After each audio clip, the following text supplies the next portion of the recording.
Hi everyone, I'm Dr. Roman Hunter, and today we're going to be talking about manual muscle testing, otherwise known as MMT. Now, MMT has 6 grades, from grades 5 to 0. Grade 5, otherwise known as normal, is when the person is able to complete full range, or in other words, throughout the available range of motion, and is able to hold against maximal resistance. The muscle is able to hold against maximal resistance. For grade 4, otherwise known as good, is when the person is able to complete the full range or the available range of motion and is able to hold against moderate resistance. So if you were to apply maximal resistance and the person breaks, that would be a grade 4, right? So it's just moderate resistance.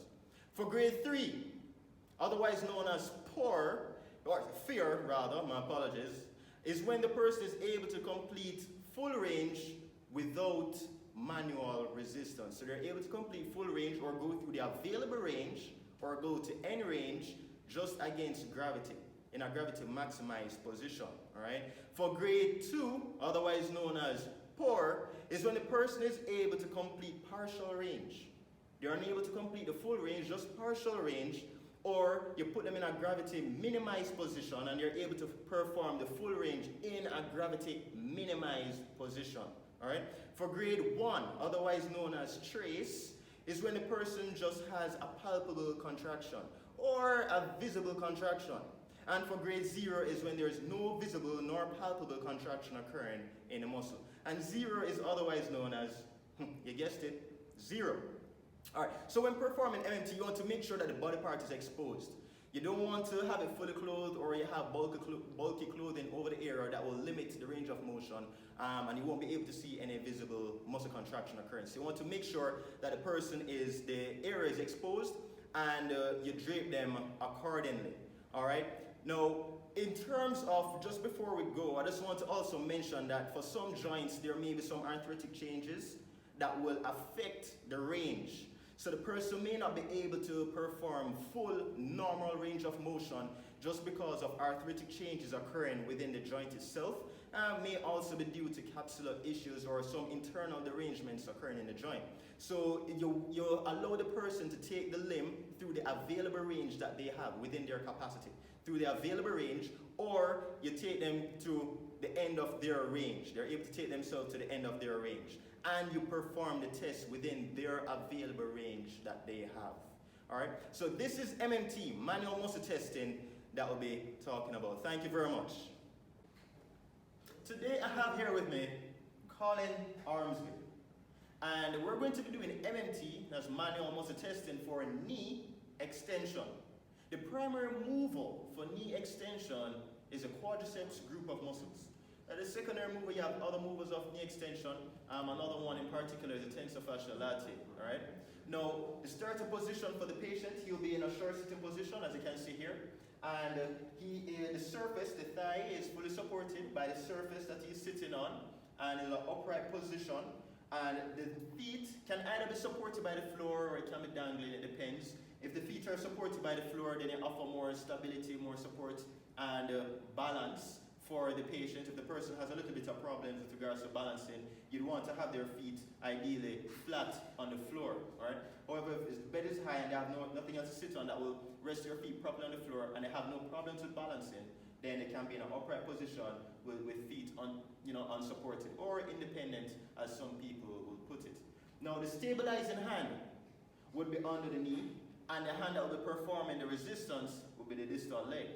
The starting position of the therapist or the examiner would be to the side of the leg or the limb that will be tested, right? I would like to stand to the side and a little bit to the front that I can see the facial expression of the patient while performing the test, because sometimes they may have a little discomfort, they may grimace a little bit, and you want to see all of that happening while you're performing the test, okay? Now, the instruction that you're going to give, and you have to be careful with the instructions, generally speaking, when performing MMT, so they can perform the movement that you want them to perform, so you can get a clear reading. Go ahead and straighten that knee for me. Straighten this knee right here. Good. All right, fine. Keep it there. Now, one of the problems that many people have with regards to, testing for knee extension, the MMT for the quads, is that they allow the knee to be locked out. So the knee has a locking mechanism, just like the elbow, and when you lock it out like that, you don't get a true reading because it's the joint itself that has locked and the knee is in full extension. So you want to let there be a slight bend in the knee, okay? About 20 to 30 degrees or so. Bend it slightly for me. All right, there you go. So the knee slightly bent, and at this position, then you can go ahead and perform the test. So the stabilizing hand under the knee, testing hand above the ankle or distal leg, right here. Instruction, don't ever push it down. Keep it there, resist me, don't ever push it down. And he's holding against maximal resistance. And again, that will be a grade 5. If he breaks, of course, and he'll be under moderate resistance, that'll be a grade 4. You can go ahead and lower the leg for me. And if he's able to just lift it up against gravity, full range, go ahead and lift it up again. And that'll be a grade 3. Okay?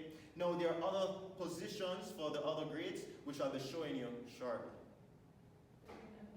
Alright, so we have the patient here in sideline position. This is the next position for MMT when you're doing grade 2 for knee extension. Now, you want to be careful. So you're looking at the person, they're lying on their side, nice alignment. If you want, and if they have a problem balancing on their side a bit, you know, some people may have a little bit of a problem, they feel like they're toppling over. You can say, okay, bend the back knee for me, the bottom leg. So you bend the bottom leg, bend it at the knee, so you can have a little bit more stability and support, right, with the body. Now, for the limb that will be tested, and of course the examiner is behind, you notice that I'm behind because you want to give that space for the leg to be able to swing. So one hand is supporting the knee, and the other hand is facilitating that movement there with the leg. Go ahead. So you're starting a bent position. So you bend the knee, the examiner bends the knee, and then you give the patient the instruction to straighten that knee. And you have to be careful because looking at the hip, you don't want the knee to be down like that. And you don't want the knee to be high like that. You want to make sure that the knee is in a nice neutral position there.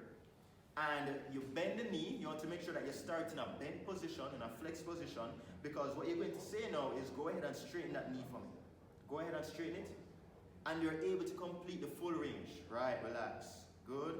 And if you want to go again, go ahead and straighten it again for me. And this will be a grade 2 for knee extension. Grade 2 for knee extension. One hand is supporting right here and protecting the knee area so it doesn't sag.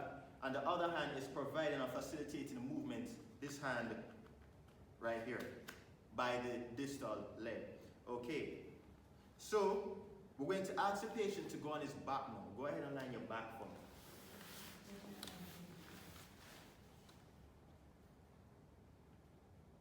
So the patient is lying on his back. He's on his back, right? Now, just a while ago, I was testing this leg, but because it's closer to me and I want you to see clearly, I'm going to go ahead and show you on this one because it's clearer to the camera. Now, as it relates to knee extension in the supine position, this will be done for grades 1 to 0. All right, I just showed the grade 2 on his side. Grade 1 to 0 will be done on his back.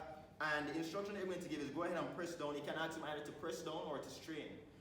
Some of them may not understand clearly in terms of straightening the knee because the knee is already straight, right? He's on his back, the knee's straight, so what else is there to straighten? So you're going to say, go ahead and press the knee down into the bed. Press it down into the bed, and then you palpate at the tendinous area right here, the muscle tendinous area, and you feel that contraction. You can also palpate the muscle belly, but some sources will say, don't trouble the muscle belly, don't palpate the muscle belly, palpate at the muscle tendinous area, muscle tendinous junction, and where you can feel a lot of the contraction right there. So it depends, I mean, it doesn't really matter. You can go ahead and palpate the muscle belly, you can feel the contraction there. Definitely, that's where most of the contraction occurs. You can also palpate by the muscle tendinous area and relax. So go ahead and press down again. Right, so this will be a grade 1, right? MMT grade 1 for knee extension and relax. If it is that there is no contraction whatsoever, there is no visible contraction, there is no palpable contraction there going on, and there is no movement in the limb, of course that will be a grade 0. Alright? So thank you, that will be MMT for knee extension.